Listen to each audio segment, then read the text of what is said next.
getting to go to libraries or in museums and going to the back room, as it were, and often is, and seeing these objects in person. Like one author called it like interviewing a rock star. That's what like some of these ancient manuscripts are, and they have their own personality. I'm here today with my PhD student Daniel Sheridan, and we're talking about his research and his plans, what he's going to do after he leaves Cambridge. So you are a fourth year PhD student here in Cambridge. Yep. And what is it that you work on? I work on Sogdian Christians. I'm working in the time period from the second half of the first millennium. Okay. And I'm really just interested in connections that these Sogdian Christians had with, not just with their immediate locale, but I'm really interested in the connections they had with people in places really far-flung. So say Byzantium or the Tang court in Chang'an or something like that. So I'm very interested in how these Sogdians they were both traders and they were also Christians, these particular Sogdians that I'm looking at, and how they leverage both identities in these long-distance sort of relationships. Okay, and why Sogdians specifically?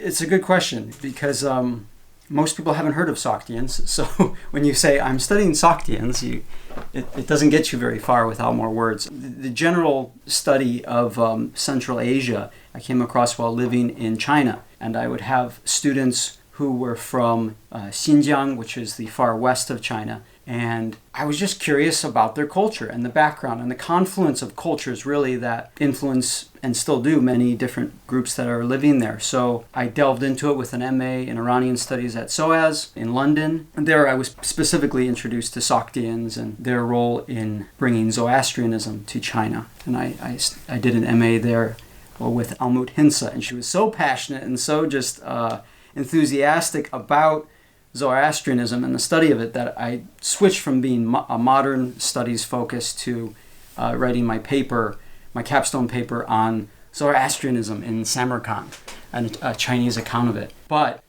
the degree was just a year, and I had already been introduced to Sogdians and their just amazing connections all over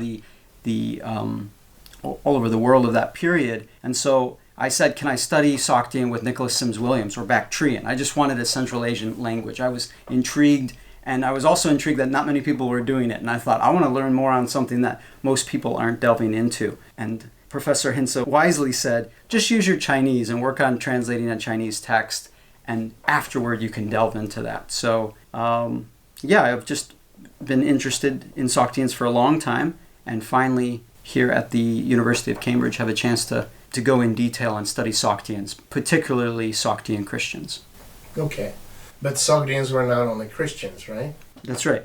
There were some Sogdians that were Buddhist, Zoroastrian, or Manichaean, though most of our finds for Sogdian Manichaeism is outside of Sogdiana proper. That it seemed like as these Sogdians would leave their homeland and travel elsewhere, they became converts, or at least that's where our evidence is outside their homeland for Sogdian practitioners of Manichaeism. Where's their homeland? Their homeland is in modern-day Tajikistan and Uzbekistan, with the chief Sogdian city being Samarkand, and of course that's in modern-day Uzbekistan. And you mentioned that you spent time in China. Where was that and for how long? I was in northeast China for 3 years. So that was in Chinese they call it Dongbei. And I feel sometimes I still, when I'm speaking English, like to say Dongbei because there's so much connotation there for a Chinese person or someone who knows Chinese speaking it.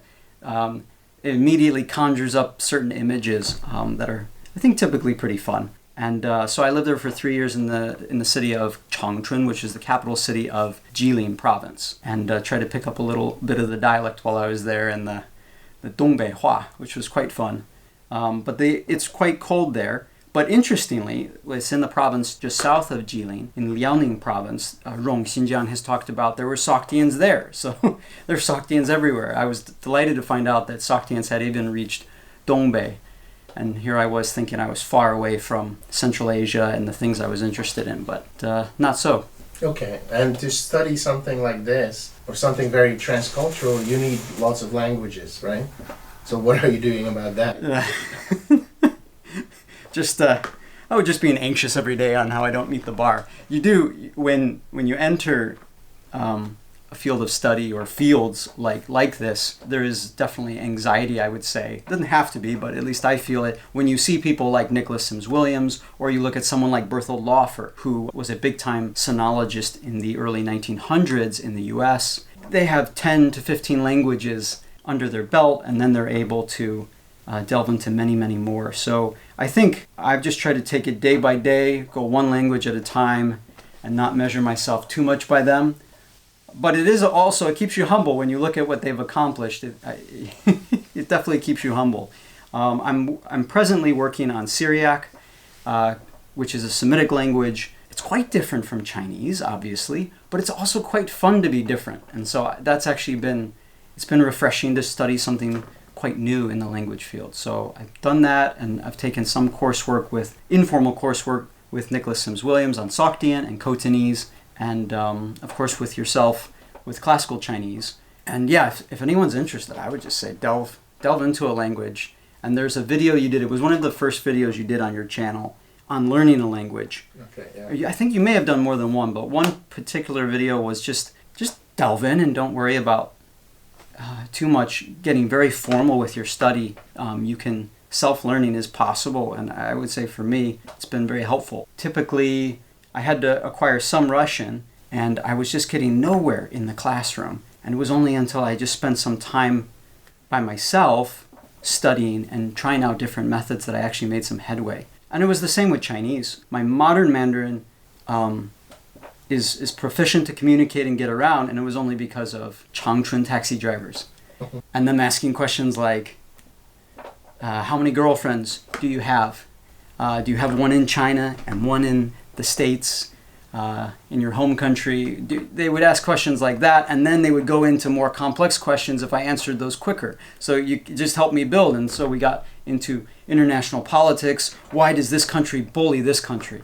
And we just went on and on, and those seemingly simple questions took me into realms of politics, geopolitics, and economics, and everything else. So at least for me, outside the classroom was way more fun and interesting, and I made far more progress then than I did in the classroom. Not to knock the classroom, but for me, that was just my experience. Yeah, I think you shouldn't knock the classroom, because you studied with Professor Sims Williams, and so it's not like completely by yourself. Yeah, right. You've studied with the best. Yeah, and that very much helps.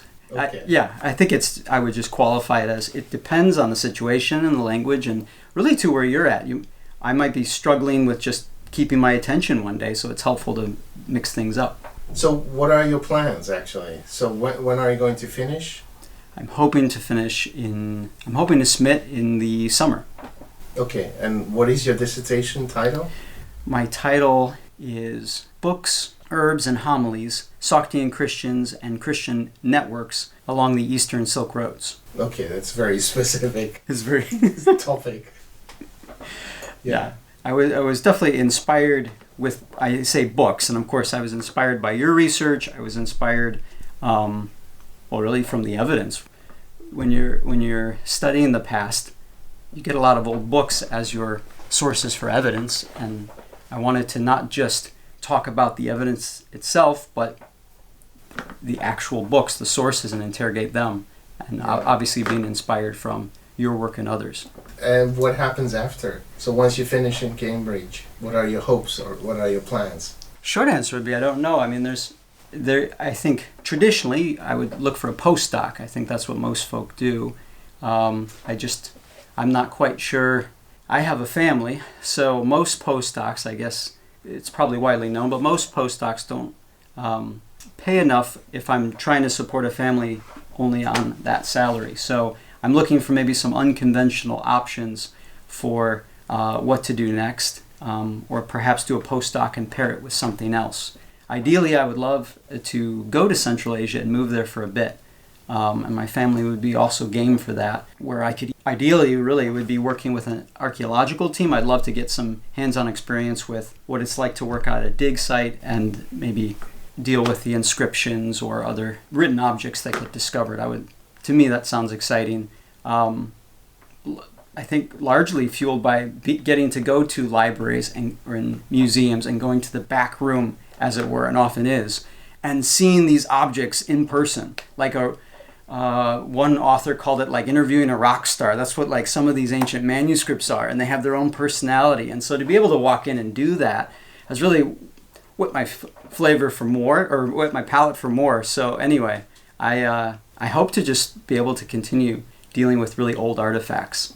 So instead of interviewing rock stars, you would be interviewing rocks. Absolutely. Yeah. Absolutely. Very good. Okay. All right. Well, thank you very much for taking the time to talk to me. And yeah, and for the viewers, thank you for joining our conversation. Hope it was useful, and see you next time.